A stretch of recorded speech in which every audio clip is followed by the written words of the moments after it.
Man, I wish the sound effects won't get in the way, but, you know, this was a dramatic song I wish they would have used in the soundtrack. Welcome back to another chapter of VIII and Aiko. Last time, Aiko's spirit just went through purgatory because it redeemed itself in the nether realm by making peace with the revenants. And, Kitana actually traced where Skarlet was heading, which apparently was to Outworld in the flesh pits. Traced it through the heart gem that Aiko had, even though her vitality was fading fast. Sindel, concerned over Aiko, just picked up a signal from Kitana, and she actually picked up Goro and Shiva in Australia, because Goro apparently has the heart gem, because in past history, Goro was actually a part of the concert, the Coherence concert, along with Ashra, Ermac, Kenshi, Fusion, and Aiko, along with... Am I missing someone? No, it's Kenshi, Ermac, Goro, Ashra, Fusion, and Aiko, yeah, in that concert. So naturally, since he redeemed himself, Goro has a heart gem.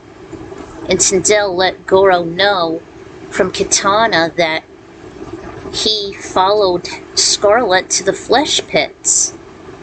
He was vaguely familiar about the saboteur. And meanwhile, while they're chasing them to the flesh pits, Liu Kang, through the hourglass in the crown, traced Aiko's soul, and she wound up in Mount Purgatory, and Shinnok was just about to claim her as his whatchamacallit, the specimen, the special specimen, even though she's not really at all. So Liu Kang confronted Shinnok, and to catch him off guard, he's actually more powerful than he is because he has the crown. And he decimated his family, Chronica and Cetrion, in the future. Even though the real Cetrion got Shinnok to Purgatory. And she's like the new leader of the Pantheon, the Elder Gods. So I hope she brings peace there. So, caught him off guard. And Aiko's final destiny is actually coming up after that Meat and Skarlet ambush, in which Liu Kang actually transported with the help of Caro to the Void, and he just erased her. And he actually claimed the blood code. So, it all comes down to this now. Alright, continuation 8. Aiko gradually woke up with a few moans. The first thing she felt was a cool wind that crossed her face, greeting her. Then through her blurry vision, she noticed she was on a smooth, though opaque terrain and rocky peaks in the perimeter. There was a massive orange illumination as if it looked like a sun rising amongst an immense starry sky, hardly seeing a white mound with dust rings to her left as if it belonged to a galaxy, and even a gigantic shiny hourglass smack dab in the epicenter. After her eyes cleared, she slowly stood up, wondering where she was. Aiko. As if carried by the crisp air, she heard a soft female voice, then saw a hazy silhouette, who eventually turned out to be Kitana? Outside the Temple of Light, Ermac was still holding the vessel in his limelight, then his captor abruptly fell down, at least in large chunks. What he did not expect was that this captive turned ashen, collapsed, and dissipated into a dust cloud. Despite the mask, he did show ease, although his expression became stern once he felt a sharp chest pang and noticed the heart gem becoming dark and brittle to the point on breaking apart. Small piece by piece. He immediately teleported in the same limelight to the Jinsei chamber where Fujin denounced Aiko's condition was critical and warned her vitals are fading again. Every observer was desperate, leaning forward, offering her more energy from their own decimating gems, consuming their own life force. Even Kenshi, Goro, Gerard, Sindel, Kai, not Ka, damn typos, Kung Lao, Nightwolf, Ashra, and several monks still present. Where are we? We are at heaven, but how you perceive it. You'd already drifted to the Netherrealm and Purgatory. Liu Kang saved your soul from Shinnok and brought you here for your final destiny. We're at the Shoutian era, where time ends and begins again. We are in space? But I can still breathe. Indeed, there's still light gravity and atmosphere here. But Liu Kang and I, we began our new journey here. I've joined him after I saw the Exalted One met me soon after I became Khan of Outworld. Peripheral vision picked up holographic images of sorts. Basically, it's the scene from MK11. Are you ready? Yes, but no matter how we sculpt the sands, we cannot plan for every possibility. Mortals will make their own choices. New evils will arise. Each realm must choose its own destiny. Whatever those choices, we will face them together.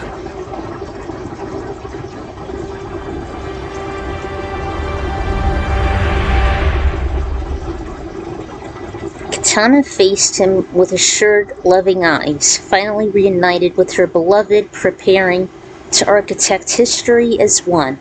That display tugged Aiko's heartstrings.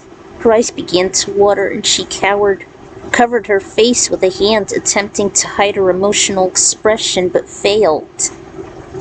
There were some whimpers later, and her voice became coarse.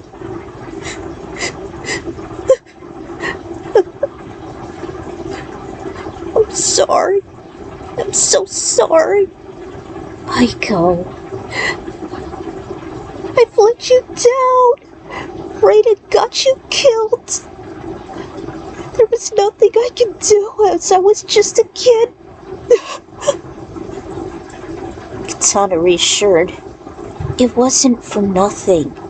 It was the motive to decimate Chronica because of her deception, allowing her son Shinnok and his right hand Quan Chi to reign on Earth, with Edenia in shambles and Outworld in disarray.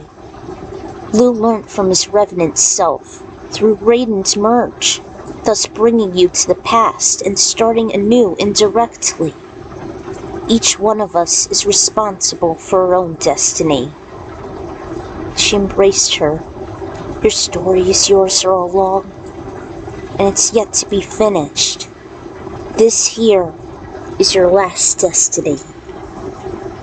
She buried her face into Kitana near her amulet. Kitana continued to caress her back. If it weren't for those bad experiences, then we wouldn't have better outcomes.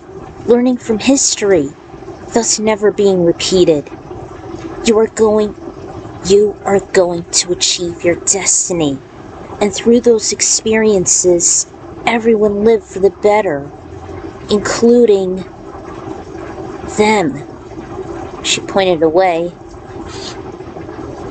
She followed the gaze. The comforting aura. There was Liu, Fujin, Raiden, the Great Kung Lao, Jen Rayland, and several animals, including a few dogs, ferrets, and even a few capybara were in one group. She could have sworn 2 of the gods were waving to her. Can I come? Yes, she replied with a gentle smile belonging to a reassuring, trusting angel welcoming Aiko to their kind at long last. Aiko made out another sniff as if stopping tears. She grinned. The heart gem was losing their crimson centers quickly, as if batteries had just run out of energy, or in this case drained completely, while at the same time they were about to crack, just like Gerard's. Everyone became desperate, muttering concern, worry, fear, with their comrade losing the desperate, muttering concern, losing the battle. An indication Aiko's existence is... No! Kung Lao staggered and he snatched his own diminishing gem. It's kind of like a depressing scene here, yet his own conjure and empower her.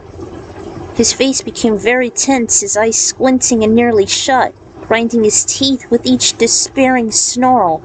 He even pumped his hands and gem onto her as if he was giving CPR. Everyone soon noticed he was getting rid of his own vitality to save hers. Aiko took a few steps forward, the angelic cluster. Kitana held her back. But not yet. You still need to live on your destiny. I'm chosen for what? We were born for nothing! Treated like experiments to be damned and passing away! She had her deadly experiences being tainted by Shinnok, meaning the Revenants. Was she truly going to be one of them after all? The dystopian future coming full circle. There are guides who assist them. There are guides who assist them.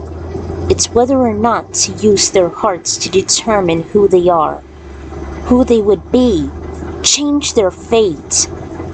Just as your heart was strong enough to support Lou and me when you were so young, and made it happen, and thrive now, and made others thrive like Jax's, Johnny's, Kung Lao's. You and Kung Lao's destinies will revolve first circle, something his ancestor cannot. All because they learned through the worst to have the positive outcomes. Like a long powerful storm and to see the sun again. You were always the heart of the team. Even despite your defective mind, the heart was empowered overriding it and simultaneously changing the hearts of others. Kitana actually kissed her, laying her hand on her heart. Aiko was just too stunned to say or do anything. So much so that only Kitana witnessed her flash away. Now feeling just empty space, she whispered, "Make us live long and prosper. And so will you, are chosen." Back at the flesh pits, everything was scattered and broken, even any furniture, lab equipment, debris from the glass tubes, and the ghastly bodies were sliced down from their chains in which they've been dangling and rotting for eternity. The growling Tarkantans made their move. They destroyed the facility. Deadpool was ransacked. With the last one out, Baraka turned and faced the dying domain. Experiment this! Took a deep inhale before unleashing a volatile volley. Everything in between, he skedaddled knowing it erupted into a brutal inferno despite being a contained blaze.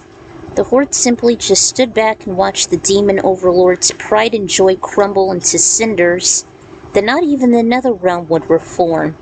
Even Millena sighed with relief as shown in her composure despite her face being covered by her vial. Aiko's spirit sharply descended and entered her broken body, causing her to take a sharp jerk and inhale. Pun intended with a tidal wave nightmare. She's coming back! Stronger than ever! Overexerted Lao slowly rose despite the lightheadedness and aching chest. Am I successful? Aiko stirred. She couldn't. Exasperations of relief, some more catharsis than others. Lau embraced her chest tightly with some warm tears. "Don't ever leave me again." She couldn't help but grin and caress the back of his neck, then kiss his forehead.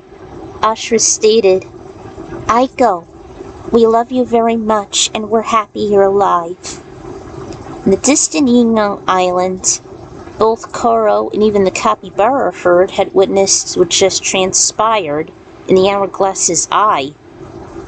"By the gods, she made it!" Despite all the admirations, Aiko still felt achy throughout her body. She wondered if it's either from Lau's desperation and deep affection, or her body needed to be on an extensive recovery. She dreaded the wedding be postponed from the Valentine's Day date.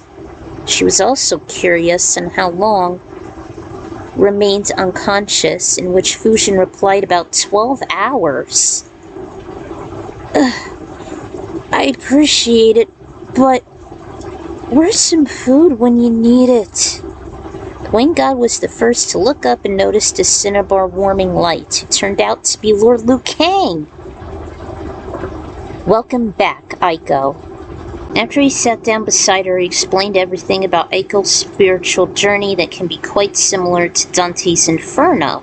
Kenshi couldn't wait to share it with Hanzo and Takeda, still stationed in Japan. Lou, Kung Lao and I have been thinking, if we were to be wed, and if we should pass on, with one spirit awaiting the other, can we still be in the afterlife, but actually join the Pantheon? Everyone but her soulmate was astonished of the offer. "Yes, our chosen. You have proven worthy and virtuous once you've made peace with our revenant counterparts. They are currently officially residing in the underworld now. If you and Kung Lao's will remain unchanged, I will see to it that I shall exalt you both in your next life." "Oh, Lao too?" "Lao too." The timekeeper accepted and stated the great Kung Lao decided to rest with Jen after Shang's torment for 500 years. Their destinies are about to make a revolution. He declared they'd both be the new gods of Earthrealm, as replacements in the broken pantheon. And Aiko's journey and her virtues were proven to do so. Once they are married, she and Lao's taints will forevermore removed. Not gonna lie, this and the Netherrealm scenarios were loosely inspired by Guardians of the Galaxy Volume 3 as well as Dante's Inferno, which I've highlighted in one of my earlier epics for Sleepy Hollow, named The Missing Episodes. My own version is Season 5. I also couldn't resist continuing the story shortly after, in time before I go back to work and hopefully ease my progress with my lunar levels. I always feel I have a lot on my plate here. Hopefully I shall do the upcoming wedding and or the epilogue shortly, if life doesn't get too hectic, like it always has been since this fic started, which I did. And I did get the lunar levels done, but it wasn't easy. I was like hyper-fixated on this. And this was before the Wrath of the Fire God, and during that snowstorm too. I had a lot going on then, but at least I got it done, but that's all that matters. Closure is what's important to me. So, I'll see you guys at the finale.